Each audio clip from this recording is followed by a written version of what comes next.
Maximillian Thomas, I want to talk about editing for mom and pop shops, people that are real amateurs, because when do you cut? When do you bring in extra pictures? The next level.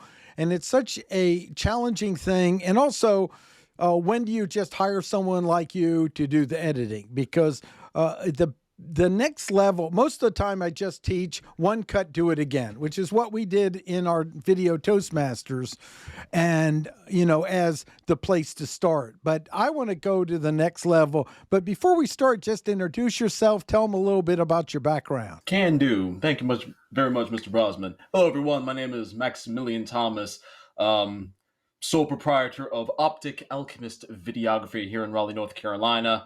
26 years old, been videographer, certified drone pilot, DJI as well, completely FAA certified as well. But to answer your question, sir, as far as mom and pop shops are concerned, it is pretty much just fairly simple ultimately. Like it is, you shoot maybe talking about your business, where the heart and soul comes from it, essentially, because without you, the business would not exist. You basically just talk about your particular business and what you give for, I don't know, 30-ish seconds or so. And then as you're on the timeline personally, let's say, count to 10, essentially, and then you cut on to the next scene.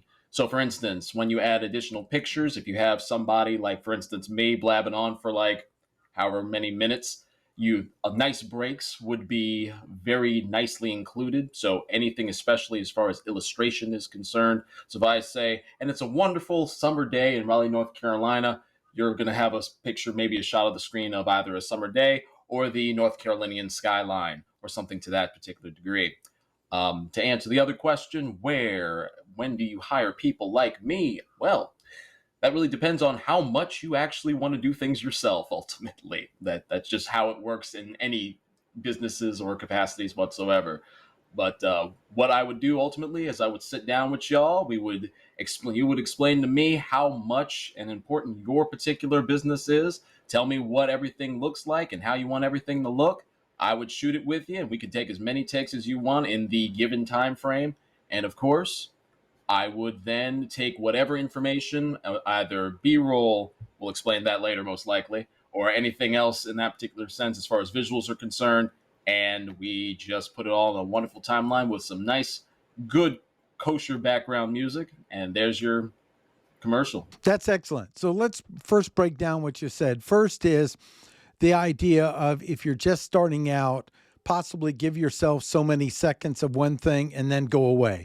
And because this can be so intimidating, if you watch like a music video, it seems like, half a second here, half a second there, half a second there, and I've tried to time it out and I go, no, this is impossible for someone beginning. So I really like the idea, maybe 5 to 10 seconds, and then break it up. And one of the ways of breaking it up that, like you talk about, is possibly with the new cameras. I mean, smartphones are shooting in 4K, so you could do a little crop shift or something to give a little change of perspective, right? And Yes. that would be, something like that could be very little. I shot a roller skating rink, and there were some things where it was a cut where it was just not a good version. But if I just switched, to cut, it would be like her hands here and now it's over here, and so what I learned in just my own fumbling, and what you like you to add to this, is that if I then cropped in, you didn't notice that jolt, and it was no camera movement, just I moved in, and because it was a 4K recording, I had that little extra bandwidth, and it wasn't as noticeable. And so I'd like you to talk a little bit about that, and then we'll introduce B-roll and several other ideas. Of course. So yeah, that zoom cut that you have, that is a very good technique in order to use, especially when you only have one camera. It's just giving another perspective on your particular subject, whether it's stationary or like one of us talking ultimately. Just the difference between either a headshot like a crop that we currently have, or just a full body shot just makes all the difference in a particular video. It's a nice dynamic way, even if it's on the same person, so that you're not just static, like just in one particular location at any given point in time. You just want to break up the you just want to there's a flow to it. Ultimately, it's almost like composing a little bit or taking a breath where you talk like this every once in a while and then you go down here or something to that degree. And what I Yeah. want to tell people is from what studying it is people like you, they're really good, really seem to develop an internal timing, like it's time to shift and so forth. So I just want to give people permission. It's okay to count 10 seconds and just be mechanical because I think it takes a while to develop that unless you people who have learned an instrument often seem to take to this better because internal timing's there, and you know that's there's certain skills where you had it, but if you don't, I like your idea. You don't go over 10 seconds and not change it. I mean, that's a good start for someone, you know? I mean, many cuts will be much shorter, but we're just trying to break up the monotony of it. And then the other thing I want to talk about, which I did in the beginning too much, is using transitions too much. And so I talk about that. I still will make the mistake. I go, oh, why didn't I? You know, someone, a videographer goes, Martin, I would have just cut. I wouldn't have put in that transition. So that seems to be a seductive thing to do. And it's too much unless you have a real change of topic or change of something else. Because these tools give you all these cool transitions, and I just overdid it. So I'll talk about the relationship of when to put in a transition and when to maybe see if you can either do that reframing or we'll get to the B-roll stuff cut away. You know, if you're talking and someone seems to be now scratching their nose, we really want to cut to something else. Of So course. it's transitions. Yeah, so transitions, yeah, no, I was like that too when I was younger, when I was first starting out as well. I was just, everything is a transition, and we're literally just going down the transitions effect box. It's like, okay, this one's a spin cut, this one's 3D, this one's, a heart, this one's what, it's like my teacher told me, less is more, ultimately, because you're just shifting a little bit, kind of like when you're walking down the street a little bit, when you're just kind of looking at houses. You don't see this grand, like, dynamic thing. You're like, oh, there's the ducks. There's the house. There's a bed of flowers. Like, there's the bumblebee on the bed of flowers. That's a zoom right there, right? That's pretty much it. So it also depends on what you're trying to do. It's a feeling, really. You mentioned instruments. I've been mentioning, like, internal rhythm and stuff like that. That's basically what it is. Like, at the end of the day, this is an art form to its own particular sense. And everybody has an internal pace when we have attention on something. And just a little bit of a perspective shift, or just a little, or like a head turn, like a virtual head turn, essentially. That's all you really need. Um, when you are doing something maybe a little bit more upbeat or a little bit more dynamic, when you're, I don't know, if you are doing like the used car salesman advertisements, yes, you're going to need all of that and the flashy things on the screen, but they aren't fully necessary when you are having, let's say, an interview, or when you are trying to focus on more or less of a single aspect of either your business or whatever that subject might be. So do not over sauce your food, essentially, or, like, I'm using a lot of analogies, but don't overdo it. Less is more. It's peaceful. Like, people are talking. It's perfectly fine. Another one is if you get to learn how to kind of pan and move. Sometimes you can zoom in. Just don't do it too quick. And I'm trying to think of the professional term. I think is keying, or there's a professional term of that when you're moving. Like you're zooming in slowly and stuff. And I forgot what the term is, but some Yeah. apps have it. Just my view would be do it slow. Sometimes the automatic in these little things is a little too quick. Yeah. It's like, whoop, and like, yeah, that's pretty much, yeah, it's a skill in of itself. I've used digital things on my phone for that. I've actually used mechanical or analog cameras for that. That is also a skill as well, just kind of slowly using the, like, zooming Yeah. in or zooming out. It is a rotary skill, and Yeah. and No. depending on how much cash you got, can you get the automatic? Yeah, but personally, I'm a craft. I'm an artisan, as a lot of folk like to call me sometimes. Sometimes you just gotta have the muscle memory a little bit. So you know what you're talking about, and so you actually have that experience and hardship a little bit. You know, you Yeah, can't that everything get easy. that's why I'm more of an advocate of get good lighting, good content, maybe a 4K version, and then Mm. do it in post after you've shot Yeah, it. yeah. And that's what, and there's a term for it. I almost want to bring up DaVinci Resolve to find out, but there's a term for it when you're moving in. Hmm. And, my view is if you're going to learn it, that's probably easier to do where you frame it just a little bit bigger, not so much they aren't sharp. And then you Yep. have a little wiggle room when you move in After Effect, because I'll tell you that ability to turn and zoom live on the point. I mean, now you see why they have those $1,000 rigs that it's a gear system to really make it smooth.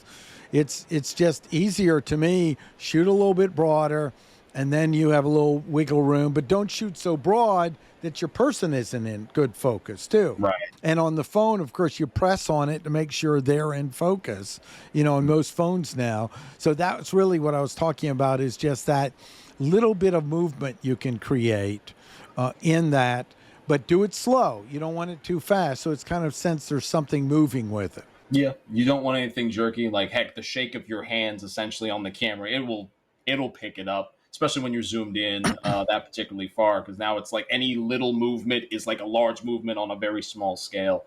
And of course that's why, and yes, that's why there's rigs, and that's why, and certain cameras have like anti-shake. That's what that's for Right. ultimately as well. Right. Yeah, and I really enjoyed the Ken Berns effect. They just apparently, I think, added it to Google Photos for the little videos you make. They had it. Google loves to kill off their children, as I say. They had a wonderful slide presentation on YouTube that they wiped out. Obviously the numbers said, I don't know, not enough. Every time I fall in love with a Google feature that's free, it goes away. Oh But yeah, but it's they free. had Ken Berns. In fact, there was I don't want to mention their name. There's a paid service, and I said, if you can't create a Ken Berns, you're not worth paying for anymore, because it really does give you a sense of movement nicely with still. Mhm. And that's the one for people who don't know. The Ken Berns is the one where he kind of came up with a system with stills of zooming and panning on stills that really gave you a sense of flow, and he kind of mastered that. And I found they have it on Google Photos, which is kind of nice. If I did a little fun ad of people liking my new book and holding the book, well, that's a static thing, and played with Ken Berns and stuff. So that's one. Now let's move on to the B-roll. Really important, because that's a concept that people at least need to understand. So first, define what that is, and then we'll talk about what are examples of B-rolls. B-roll. B-roll is your alternate footage that is not your main subject, ultimately. So let's say you're speaking to an apple farmer. Let's just use the interview thing correctly. He's an apple farmer, right? So he's going to be talking about how he farms apples, what tools he uses, what animals help him, or what challenges he has to go through when harvesting and whatnot as well. B-roll helps illustrate or flesh out the rest of the video. So instead of him just talking about it all the time, this is your opportunity to show and illustrate actually what he is talking about. So now the B-roll is as somebody's talking in the background when you're watching the film or the footage. They cut to the apple orchard. They cut to his tractor that he's talking about. They cut to his dog, his wife. Giving you that feel, that experience. That's the B-roll actually gives you that feeling of actually being there and show. Don't tell me, show what is going on in this particular subject's life. And another rule about B-roll specifically as well is you can never have enough B-roll. You can never have enough B-roll, because there's always something that is mentioned that you don't think about right then and there, but there's always something that you're like, oh, he mentions, I don't know, insecticides or something to that degree. And now you're like, oh, I have that shot of that stinging like wasp or something that was like, that's like interrupting the harvesting process or whatever. And now you use that, and you're like, man, I really wish I had that that illustration, I really wish I had that shot of something that they mention in regards to what they're talking about. So there's B-roll is a fantastic tool, and it's also like, instead of cutting like shortly in just going from like zoom to zoom out to different angles, you can actually cut directly to these illustrations as well Yeah, to give you that. and you would say without a transition, just pop in right Yeah. to it. And so one of the things I learned about B-roll from someone, I work with Charles Register, that's a photographer that does video too, is he said, make sure you get it long enough, like maybe count to 10 on each one, because nothing's worse than you get home, you got the cut, and you're panning across, and there's like, oh my gosh, I didn't pan long enough, or hold it long enough, because, let's say he's scratching his nose and it goes on for 7 seconds. You need that still, both, and getting the stills and some extra video along with it. So you have both of them. And I thought that was a great lesson I learned with him. I love you're saying you can't have enough B-roll. So it's really training your eye to look around. What are some other subtopics I might be able to use with this, and capturing it when you're on site? And I think that's a very important piece. And B-roll came, I guess, from the A-roll being the primary video recording and B, the secondary. So a lot of these came from the movie industry and are important aspects to have. The other thing I've learned from you in the class, because this was many years ago when we were in Toastmasters and you were just starting to learn colorization on a new tool. It might have been DaVinci Resolve, which is like the master. And I learned how hard it is to mess with that. So my view is get good audio and the best video you can and stop messing with it. Yeah, ultimately, that's really what you do. What I've learned also recently is having, especially with this last client I had that I was doing editing for, I have good audio. I was like, okay, one of the biggest things for video, which is really overlooked for whatever reason, is good audio specifically, where worst comes to worst, if you don't have the video footage for it, you have crystal clear what you're trying to get across.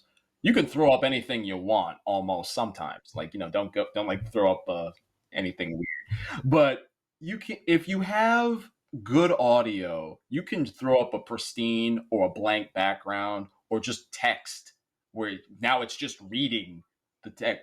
That is perfectly fine. Yes, get the best video you can. Get the best video you can, please. If you're editing and you're doing video, we're visual creatures. Get the best video you can.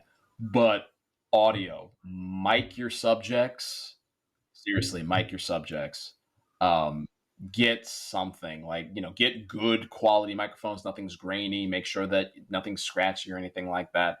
Get good audio. That is, if not 70% of a good video. Yeah. Now, I like Rhodes because you can call tech support and someone answers, but I say get the best audio you can afford at that time. Then save up and go from there, because I started with, I think it was a plug-in lavalier for my phone. And then I got a shotgun mic, that's one where it's mounted on and it's more directional. Then I got a better shotgun mic. And now I just use Rhodes, and why I'm a fan of them, I'm not a sponsor, but why I am is I can call the guys in California, and I know they aren't just database readers that I can reach. It's the best audio you can. I think that's very good. We've got B-roll that you mentioned as well. We've got the idea of also, staging and making sure you get a frame. I mean, how many people do we know from Zoom meetings? I can't get low enough. Where they're like down here, and they look like Kilroy bopping up and down, and making sure you got a good framed image as well is very important too. Mm-hmm. And then, of course, the lighting is diffuse lighting. People think great sunlight is terrific, and I mean, this is a quick informal, and so you're in your office, home office working, and I'm in my studio. But the thing is get the best lighting you can afford. But like you said, start with that audio. Yeah. Just start with that audio and get that working well first. Mm-hmm. But yeah, like it's a really good time doing like editing business at the moment as well. It is you just kind of get what you can afford. You kind of start small. You just get one and then you just kind of keep going. Then you might get to different cameras. You might get a second phone. You might get another actual camera. And you just kind of build your portfolio, literally build your portfolio of tech equipment.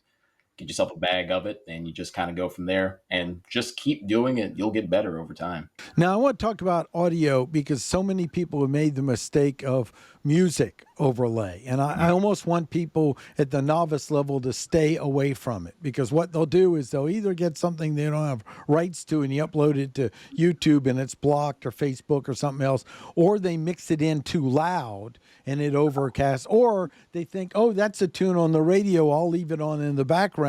And they go, well, why is the social media blocking it? Well, they're keeping from you getting a scary letter from an attorney saying you need to pay royalty free. So talk about that, because you're artful in it and know how to mix it in well, but that certainly isn't my first choice. I'd rather have a little video with maybe a still, or audio with a still, and then not with the page. Or usually I say add the audio and make sure it's royalty free, that works on the platforms you want. So talk a little bit about that. Yeah, that's a thing recently, and that's part of the reason why you hear that's part of the reason why you hear like the same music over and over again on all of these on commercials, literally anything, whether you're on YouTube, whether you're watching TV, like those like mom and pop kind of like audio, you know, it's, you know it when you hear it. It's the same thing. It's because those are Creative Commons royalty free music, like, and they're like a minute long. You can kind of hear it, but they're the same because they're free. On top of that, you can pay for other ones specifically. There are plenty of different there's plenty of different like websites where you can actually get like royalty free, just the background music ultimately. So like if you do the free one, cool. When you're starting out, when you actually have something, or when you have the time or extra revenue or something, get a subscription. Just have it. Why? Because then you have the rights. You have the little thing at the bottom, and you'll be fine. The second thing for using that audio in your videos, yes, if you're doing it for like so.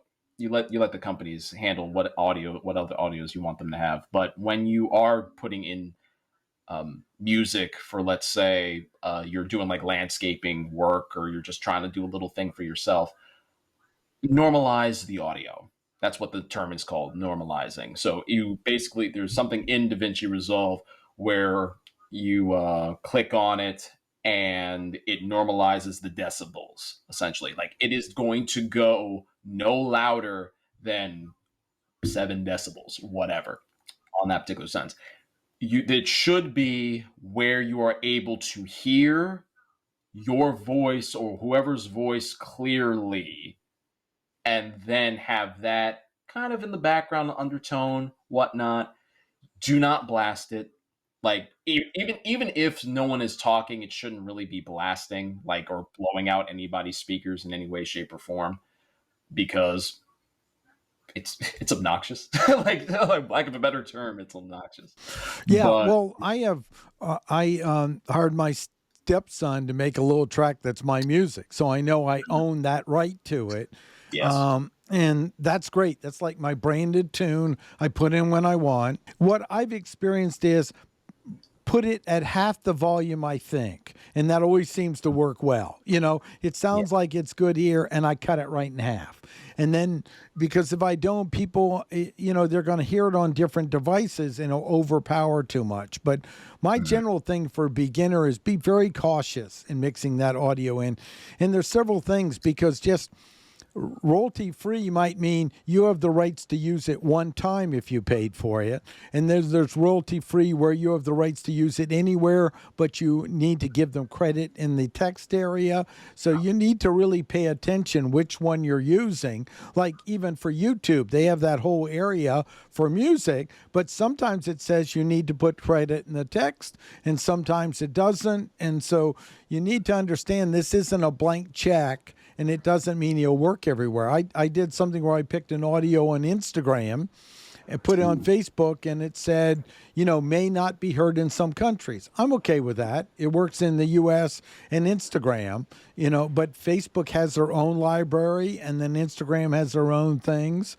But they're paying, if it's something like a classic piece of music, they're paying rights for that, probably, if they have it, to use on their platform. So you can't go throw it over on YouTube or TikTok or something else. Yeah, very much so, and it's a lot. I've done that myself a few times, even with those like constantly used tunes that we all hear on as well on the internet or on commercials these days as well. Where at the end of the day, they give you a link. Like seriously, if you download it, they give you a link here. Say that it's from this. Put in the comments below, and you're good. Like there's your little free pass there ultimately, and you can use it as many times as you would like, or something to that degree.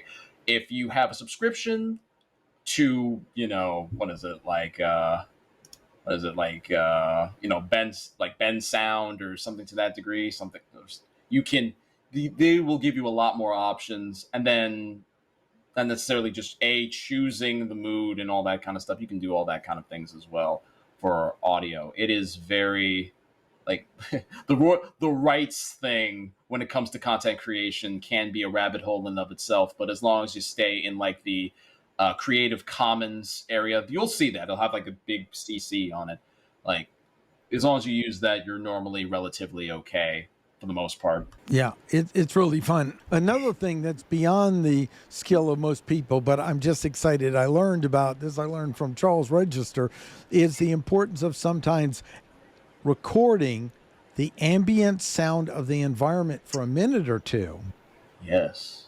And I've seen it. Now I see it on sets. They'll go quiet on the set, and then they point to the sound guy, and he records, the background rustle. So if you need that as a clip, like you need a pause, you can put it in. And now I think that's definitely outside the skill level, but I had never thought of that before. I'm doing something called an ambient sound project. I'll put it in the text as well. And I'm just experimenting with recording environments, And one was I wanted to record being at a target range, the sounds, but I wanted to get the people so that you really you hear it, but you can't identify what they're seeing. And so I worked with someone and spent a lot of work to get it. So it sort of sounds like, well, they're talking, but I can't hear them. But, if I had just taken some time and recorded, if I could have gone in where the fan and blower was working and recorded ahead of time, just that sound, I could have really used that as an extra layer. And there's one guy, if I find it, I'll put it in. Emery, my stepson, showed me where, like, for $25, he just does environments all over the world.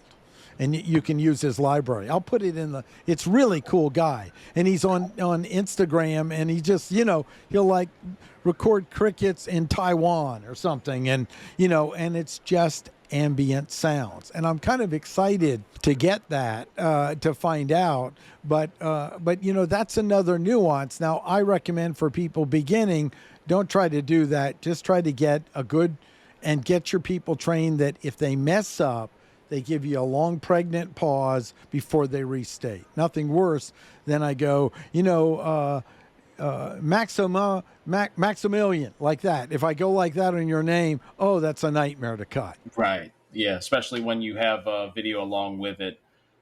The technical term that you're referring to is called room tone. Room tone, that's the word. Yeah. That's the technical term, what that's supposed to be. Where you can hear like the air conditioning in the background, you can hear the fans, you can hear the crickets, you can hear people breathing.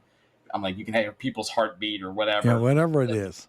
Whatever it is. It is a really good buffer because now you don't have to worry about jumping to something immediately, and and interestingly enough, on the timeline, like dead silence on the timeline is jarring for whatever reason. I don't know why. I know. It's just jarring. You go like, oh yes, and then it's just like dead, like deafening silence. Yeah. Like even us talking right now, like the microphones are picking up whatever's in our respective rooms. Like I might have the air conditioning over here. You guys have padding and whatnot, but we can hear us breathing at the very least. You can hear like senses of life a little bit, or just the area in of itself, instead of just that. Like if you just mute yourself or something like that, that's basically what it sounds like. Yeah. And it's really, really sad. But yeah, that's actually really interesting. Just kind of going around the areas, just getting their own feel. And all the places have their own feel as well. That also is a nice introduction. So yeah, I guess that's a more advanced technique as well. But that's a nice introduction. Like if you're in like downtown India, like Mumbai or something, and you're like, oh, whatever. And just having that feeling, it literally sets the tone for whatever scene you're currently doing as well. The other thing with that was, it's not necessarily advanced. Like a lot of this has to do with patience as well. So if we're not trying to get this thing out the door in like the next 24 hours or something to that degree, of course, check with your clients and stuff like that as well. See how much time you got, but really, like, take your time. It's a craft ultimately. Like, you don't build pottery in a day. You don't do like forging in like 15 seconds. Like, take your time. Make sure you gather as much as you can, because it might be able to be used a little bit later as well. Yeah.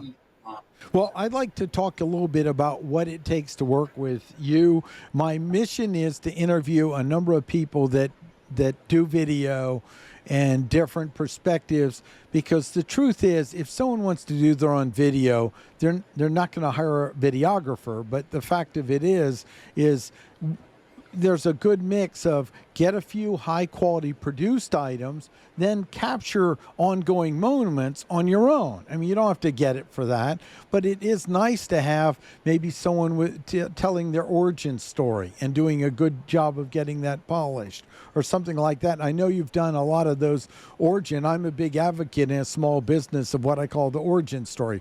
You got a passionate story and an origin. How'd you get into it? Why do you love it? Why should you come to my popcorn shop? Things like that is something where it's nice if you can afford it to do it. But I really want to talk about appreciation of real editing, because I've heard everything from a minute taking an hour in the highest end productions to 10 minutes taking an hour. So I like to give a level set, because it really takes a lot of time to be able to go. You have to go over all the cuts, and you have to put them in, then you have to move them around, then you have to pick transitions and movement, kind of talk about what it takes for, let's say, a 10-minute or maybe a 2-minute piece in editing. It's what folk don't realize, really. It's that when you're in the weeds, like ultimately starting off, it's a matter of scope, really. So when your client says, I want, like, you have a good one when they say, I want this. And the thing is, people don't necessarily know what that is necessarily, or what it takes in order to get to that particular, scope, or like that paradigm ultimately. So yeah, like you said, for a minute editing thing, if it's high production, if it's 4K, if it's 8K, if it's high quality, if it's for National Geographic, like, you want to catch that wing beat of the butterfly or that hummingbird. I was at the Museum of Natural Sciences long ago. Like, that exhibit took 10 years, and they had like all like the stuff in the background where they're just sitting in like the enclosed observing area for like literally 8 hours, waiting, hoping for this bird to show up and do its mating dance. Like, whatever you're trying to do, if you're doing like if you're doing an interview, you might get like where we're going to, you might get in the weeds, you might go off topic, you might do this, you might do that, and now you got to go. When you're back in post, you got to go and review the full 3 hours multiple times. As an editor, by the end of the day, you're gonna have verbatim what everybody is saying, because it is that long. Because now you're trying to make sure the timing is right at every particular second. And now you go over and you're like, I don't like that. That doesn't flow well. That doesn't fit the tone of here. Or, okay, you coughed. Okay, I can't use that anymore. Uh, okay, so that lasted for, I wish that was longer. Okay, let's jump cut over here. We can still have the audio. The audio's fine. Thank gosh, the audio's fine. Everybody's mic'd, right? Good audio. Okay, so now we can put something else in front of it. Do I have, I'm acting here. Do I have that one that one scene of something? I'm like, do I have that? Do I have to get that again? Can I get that again? There was that time again where it's like, oh, can I go back and do it? Maybe not. Oh, well, they were here for however much longer, and it's like, man, I really wish I got that brooch. Okay, I wish I got that shot of that brooch they were wearing. Like, they were talking about that a lot. It seems to matter somehow. Okay, well, I guess now we'll just go to the wife. But do I have anything else where that is in it? Yeah, okay, the wedding picture. Okay, we can do that. Zoom in on that. Something. It really is or can be tedious, and depending on the scope. If you're doing like a minute, like let's say you and I, like I actually screw it, like in Toastmasters, minute speeches, essentially, just you talking about a topic that you are familiar with for a solid minute. You can do that ultimately, nonstop. It's something that speaking from the heart, you can do it. And it's a minute, and you're relatively done as long as you don't like sneeze in the middle of it. It's perfectly fine. If you are trying to have multiple layers or have different perspectives of, this is why like footages or movies span a cost of 3 days or weeks or whatnot, because now you're in this location. These people can make it to this location. These people can't. So we can only shoot these. When you're in post also as well, where you're like, okay, they didn't gel well. Okay, this is why we have multiple takes.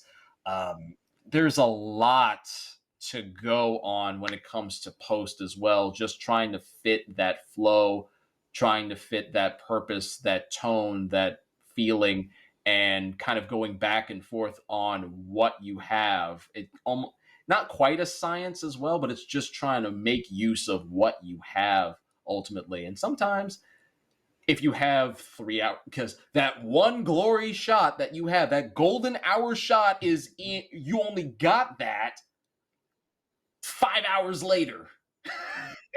And now you need to find that and fit that in the rest of it. Like how much, a minute's worth of video, it takes 10 minutes because that one shot that you really needed, that really makes this pop that everybody wants to see, happened 10 minutes later for like 2 seconds.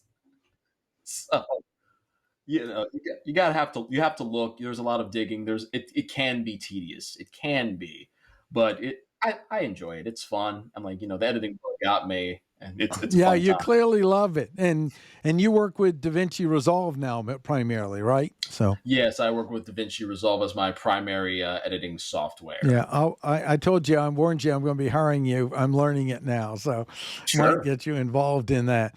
Well, this was excellent. How can they learn more about you? I'll make sure we have the link below. I just wanted to capture a little bit about cutting, and this is in a series of interviewing videographers on different topics to apply to people that want to go a little bit beyond the one take, do it again. Of course. So once again, name is Maximillian Xavier Shell Thomas, part of Optic Alchemists Videography in Raleigh, North Carolina. I am on Facebook, YouTube, and Instagram. I will be sure to give those links over to Martin Brossman as well. I'm a local videographer for the Triangle area. I do also, again, am certified in the FAA, so I do have access to drone shots as well. I am a drone pilot videographer as well, sir. But other than that, it is a good time, and thank you for having me. I do appreciate it. Yeah, it was great. It was great. Thanks so much. And we met in a experimental video Toastmasters that started many years ago, where no one was doing that, where we were getting people trained to just look at the black dot and not at the audience. So that was a very exciting time that we had then. Okay, great. Well, take good care. I'll have the links you send me below so people can find out. I want to tell people, make sure to click subscribe and the bell so you'll see future videos.